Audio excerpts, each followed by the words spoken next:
Hello friends, welcome to my channel. Myself Nikita. और जैसे कि आप लोगों को पता है कि छत्तीसगढ़ व्यवसायिक के फॉर्म आप लोग भर चुके हैं, मतलब बीएससी नर्सिंग के फॉर्म आप भर चुके हैं। तो छत्तीसगढ़ व्यवसायिक बीएससी नर्सिंग का जो एग्जाम है वो 14 जुलाई को है और उसके जो एडमिट कार्ड है वो 8 जुलाई को रिलीज हो चुके हैं। ये इन्फॉर्मेशन आप सबको मिल गई होगी। तो आपको एडमिट कार्ड कहाँ से जो है अपना चेक करना है, वो तीनों साइट का नाम मैंने ऊपर डाल दिया है। इन तीनों साइट पर जो है आप क्लिक करके जो है अपना छत्तीसगढ़ व्यवसायिक बीएससी नर्सिंग का जो एडमिट कार्ड है वो निकाल सकते हैं।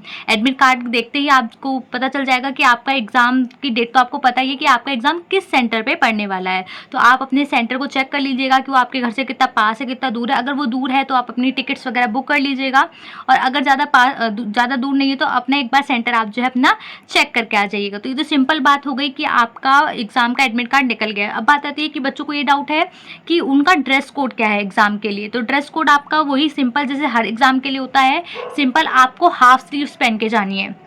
लड़कों के लिए हाफ स्लीव्स जो है टी शर्ट या फिर शर्ट होनी चाहिए। लड़कियों के लिए चाहे हाफ स्लीव्स कुर्ती हो, टॉप हो, शर्ट टी शर्ट।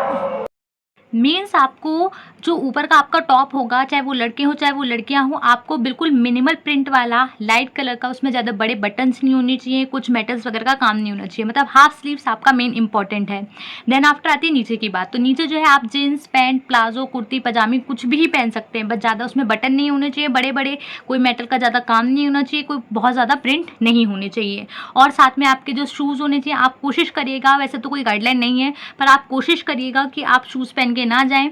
बहुत हल्के सोल्स की स्लीपर्स वगैरह पहन के जाएं। एक तो आपको एग्जाम देने में बहुत आसानी होगी, आपको कंफर्टेबल फील होगा क्योंकि गर्मी भी काफ़ी है। बाकी कई बार जो है बहुत से सेंटर पे शूज़ के साथ अंदर अलाउ नहीं करते, तो वो आपको शूज़ बाहर निकालने पड़ेंगे। तो आपको टेंशन होगी कि भाई मेरे शूज़ बाहर रखे हुए हैं। इससे बेटर आप सिंपल स्लीपर्स पहन के जाइए, सैंडल्स पहन के जाइए। और उसका भी ध्यान रखिएगा कि वो भी बहुत ज़्यादा हैवी सोल्स की ना हो। कोई भी ऊपर से एसेसरीज़ नहीं पहन के जाइएगा, चाहे वो आपकी घड़ी हो चाहे कोई चैन हो, कुछ भी आपको नहीं पहन के जाना। ये जो इन्फॉर्मेशन है वो मेनली लड़कियों के लिए है कि ना तो अपनी ईयरिंग्स डाल के जाएंगी, ना नाक की बाली पहन के जाएँ, ना बालों में क्लिप लगा के जाएँ। सिंपल पतला रबर बैंड डाल के जाएँ, चोटी गूंथ लें, सिंपल रबर बैंड डाल लें। अगर वहाँ पे बोलें कि चोटी खोल के सिंपल आप पोनी बांध लीजिए, तो वहाँ पे अपने पोनी बांध लीजिएगा। बाकी किसी भी तरीके की आप ज्वेलरीज अपनी तरफ से नहीं पहन के जाइएगा, ना तो कोई आप वॉच पहनिए, ना कोई भी ज्वेलरी नहीं पहनिएगा। ठीक है, ये तो प्रोहिबिटेड आइटम हो गए जो आपको नहीं लेके जाने। बाकी आपको पता है कि आप एग्जाम देने जा रहे हैं, तो वहाँ पे कोई भी इलेक्ट्रॉनिक आइटम वहाँ पे मतलब आपको अलाउ नहीं होगा, चाहे वो आपका फ़ोन हो चाहे वो आपके स्मार्ट वॉच वगैरह हो। देन आफ्टर बात आती है कि आपको सेंटर्स पे कौन कौन से डॉक्यूमेंट लेके जाने हैं। तो मेनली आपको सबको पता है कि आप एग्जाम देने जा रहे हैं, तो वहाँ पे आपका मेन डॉक्यूमेंट आपके पास आपका एडमिट कार्ड होना चाहिए। एडमिट कार्ड के साथ साथ होना चाहिए आपके पास आपका एक फ़ोटो आईडी ओरिजिनल वाला, मतलब कि उसमें या तो आपका आधार कार्ड हो, या तो आपका पैन कार्ड हो, या तो आपके पास आपका लाइसेंस हो, या फिर आपके पास आपकी 12th का जो एडमिट कार्ड था या फिर जो उसकी मार्कशीट है वो होना चाहिए। मतलब आपके पास जो आपका वो आईडी प्रूफ है वो ओरिजिनल होना चाहिए, फ़ोटो कॉपी नहीं होनी चाहिए। देन आफ्टर आपके पास होना चाहिए एक ब्लैक पेन। वैसे सेंटर पर पेन जो है अवेलेबल किए जाते हैं, फिर भी आप अपनी तरफ से अपना पेन लेके जाइएगा।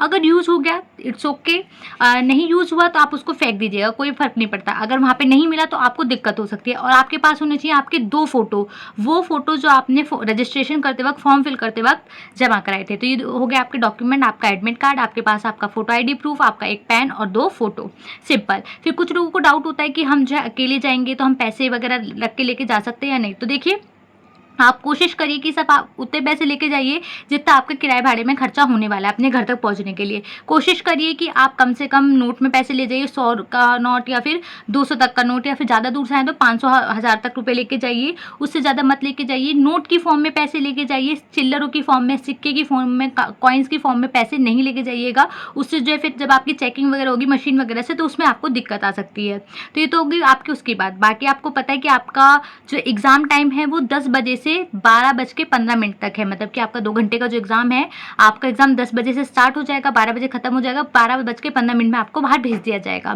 तो उसके लिए आपको कम से भी कम रिपोर्टिंग करनी है 8 से 9 बजे के बीच में। 10 बजे से एग्जाम है पर 8 से 9 बजे के बीच में आप अपनी रिपोर्टिंग कर लीजिएगा। अगर सेंटर दूर है तो घर से जल्दी निकलिए, बहुत दूर है तो एक दिन पहले निकल जाइए। लेट करने की कोशिश मत करिएगा। आप 8 से 9 बजे के बीच में अपने सेंटर पे जो है रिपोर्टिंग कर दीजिएगा। देन आफ्टर आपका जो एग्जाम सेंटर है उसका जो भी बस स्टेशन है और रेलवे स्टेशन है, उन सबको पहले चेक कर लीजिएगा। ये ना हो कि एग्जाम वाले दिन आपको दिक्कत आए, क्योंकि काफ़ी बच्चे ये गलती करते हैं। देन आफ्टर आपको पता ही चल गया कि आपका ड्रेस कोड क्या है, आपको क्या क्या डॉक्यूमेंट लेके जाने हैं, आपका रिपोर्टिंग टाइम वगैरह क्या है। बाकी आपको पता ही है कि आपने भाई एग्जाम का फॉर्म भरा है, तो इसका सिलेबस पैटर्न क्या है तो आपको पता है, इसमें 5 सब्जेक्ट हैं आपका, nursing aptitude, physics, chemistry, biology और इंग्लिश। 100 मार्क्स का आपका क्वेश्चन होगा, 1 मार्क्स का एक क्वेश्चन आएगा, यानी कि 20-20 क्वेश्चन सबसे होंगे। नर्सिंग एप्टीट्यूड के 20 क्वेश्चन होंगे, फिजिक्स के 20 क्वेश्चन होंगे, केमिस्ट्री के 20 क्वेश्चन होंगे, बायोलॉजी के 20 क्वेश्चन होंगे और इंग्लिश के भी आपके 20 क्वेश्चन होंगे, मतलब 1 मार्क्स का एक क्वेश्चन होगा। खुशखबरी की बात यह है कि किसी भी क्वेश्चन पे कोई भी नेगेटिव मार्किंग नहीं है। अगर आपका क्वेश्चन राइट है तो आपको मार्क्स मिलेंगे, अगर आपका क्वेश्चन गलत है तो उस पर आपके मार्क्स नहीं कटेंगे, मतलब सिंपल वो उसके मार्क्स नहीं मिलेंगे, पर आपकी कोई भी नेगेटिव मार्किंग में मार्क्स नहीं जाएंगे। फिर कुछ बच्चों को ये था कि पेपर हिंदी मीडियम में है, इंग्लिश मीडियम में है, तो आपका पेपर जो है दोनों मीडियम में अवेलेबल होगा।